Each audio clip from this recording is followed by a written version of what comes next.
Topic है वो क्या है बच्चे, फ्रैक्शन। कल हमने जो पढ़ा था पार्ट 1 में हमने जो पढ़ा था वो डेसिमल फ्रैक्शन से रिलेटेड था।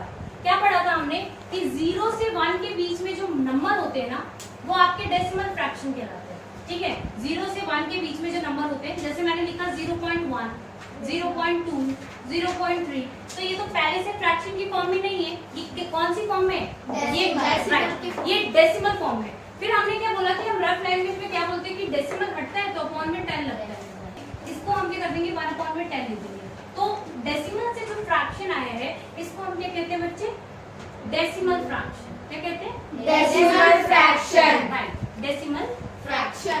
अब जरा अगर हम और देखेंगे तो फॉर एग्जांपल मैंने एक रैंडम नंबर ले लिया अपनी मर्जी से 0.23, राइट, 0.23। तो अब अगर मैं इसको डेसिमल फ्रैक्शन की फॉर्म में लिखूंगी तो मुझे पता है कि डेसिमल के बाद कितने डिजिट हैं, 2 डिजिट। तो मैं उस नंबर को मतलब होल नंबर को एज इट इज लिखूंगी, मतलब 23 एज इट इज लिखा और अपॉन में 100, क्योंकि डेसिमल के बाद 2 डिजिट थे तो हमने 2 डिजिट।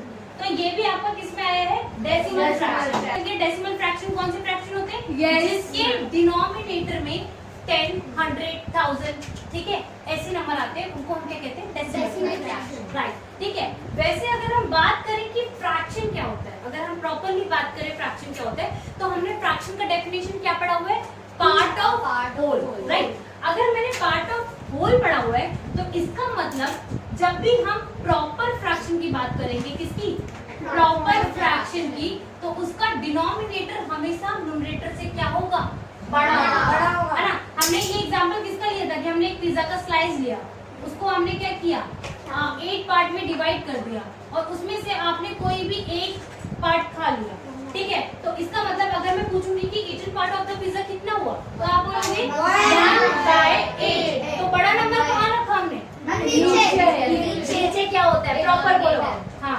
डिनोमिनेटर में, ठीक है, एक जो हमने रखा और न्यूमरेटर में हमारे पास क्या है, 1। तो ऐसा मतलब ऐसा फ्रैक्शन जिसका डिनोमिनेटर न्यूमरेटर से बड़ा होता है उसको हम प्रॉपर फ्रैक्शन बोलते हैं। तो हमारे पास ये प्रॉपर फ्रैक्शन है क्योंकि इसका डिनोमिनेटर न्यूमरेटर से बड़ा है, इसका भी और इसका भी, क्योंकि जिन नंबर्स के जिस फ्रैक्शंस के डिनोमिनेटर छोटे होते हैं न्यूमरेटर से उनको हम इम्प्रॉपर फ्रैक्शन बोलते हैं, राइट, इम्प्रॉपर फ्रैक्शन बोलते हैं। इवन जो होल नंबर होते हैं वो भी किस में आते हैं, इम्प्रॉपर फ्रैक्शन में आते हैं। तो पहले आपको पता चला कि प्रॉपर फ्रैक्शन कौन से होते हैं, जिसका डिनोमिनेटर बड़ा होता है न्यूमरेटर से, ठीक है। और जो हमारे पास थर्ड टाइप का फ्रैक्शन आता है दैट इज इम्प्रॉपर फ्रैक्शन। क्या होता है, इम्प्रॉपर फ्रैक्शन। अच्छा, इम्प्रॉपर फ्रैक्शन के अंदर ही मिक्स फ्रैक्शन भी आते हैं। क्या आते हैं, मिक्स फ्रैक्शन, है ना, मिक्स फ्रैक्शन। अच्छा, मिक्स फ्रैक्शन क्या होते हैं मैम? हाँ बताओ मैम, जो एक से ज्यादा चीजें होती है उनमें शेडेड, मैम जो p बाई की फॉर्म में नहीं हो, नहीं, p बाई q की फॉर्म में होते हैं। मिक्स फ्रैक्शन क्या होते हैं, जो सम होता है किसका, होल नंबर का और फ्रैक्शन का, ठीक है, जिसमें हमारे पास एक तो होल नंबर भी होगा और प्लस हमारे पास प्रॉपर फ्रैक्शन भी होगा। इस इम्प्रॉपर फ्रैक्शन में लिखा है, उसको मिक्स फ्रैक्शन में कैसे कन्वर्ट करते हैं चलो फॉर एग्जांपल मैंने कि अच्छा इम्प्रॉपर फ्रैक्शन क्या होगा, जिसका डिनोमिनेटर क्या होगा, वेरी गुड।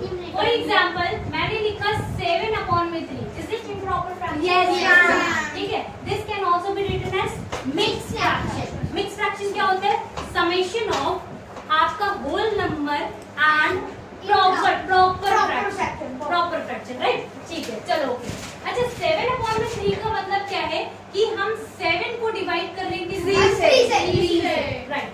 7 तो 3 से नहीं जाएगा, तो उससे पहले कौन आएगा, 2, है ना। तो 3 2 जा 6, बचा कौन, 1, राइट, ठीक है। तो ये जो स्ट्रक्चर है इसको मिक्स फ्रैक्शन में हम कैसे 2/3, हाँ राइट, है ना। जो हमारा सॉल्व करके आया है वो 2 आप लिखोगे यहाँ पे, ठीक है।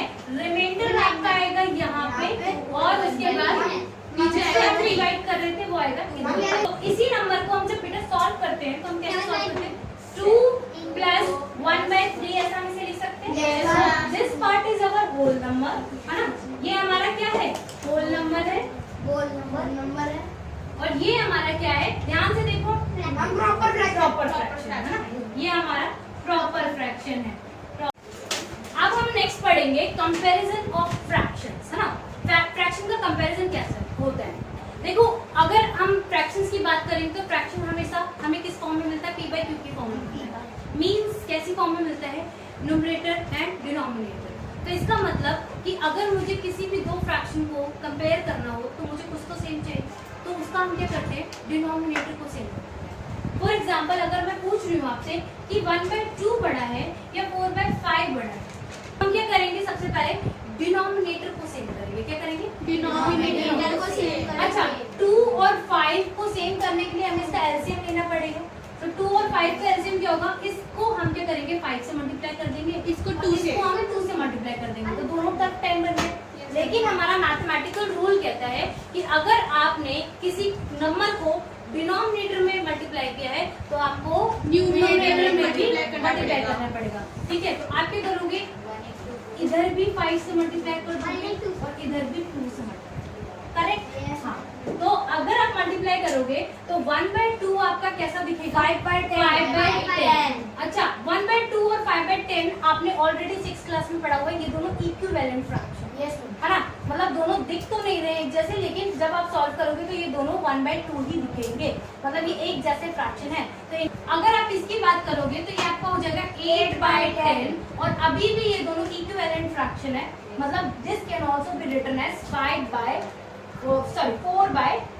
राइट, करेक्ट, सही है। चलो बढ़िया, अब देखो दोनों के क्या हो गए हैं, डिनोमिनेटर में 10 आ गया है ना। अगर दोनों के डिनोमिनेटर में 10 आ गया तो अब मैं बता सकती हूँ कि अब मैं कंपेयर कर सकती हूँ दोनों नंबर को, तो मतलब इसके न्यूमरेटर में जो बड़ा है वही बड़ा नंबर है। तो जरा बताओ कौन बड़ा है, 8/10। तो इसका मतलब 5/10 से बड़ा है 8/10। इसका मतलब 1/2 छोटा है किससे, 4/5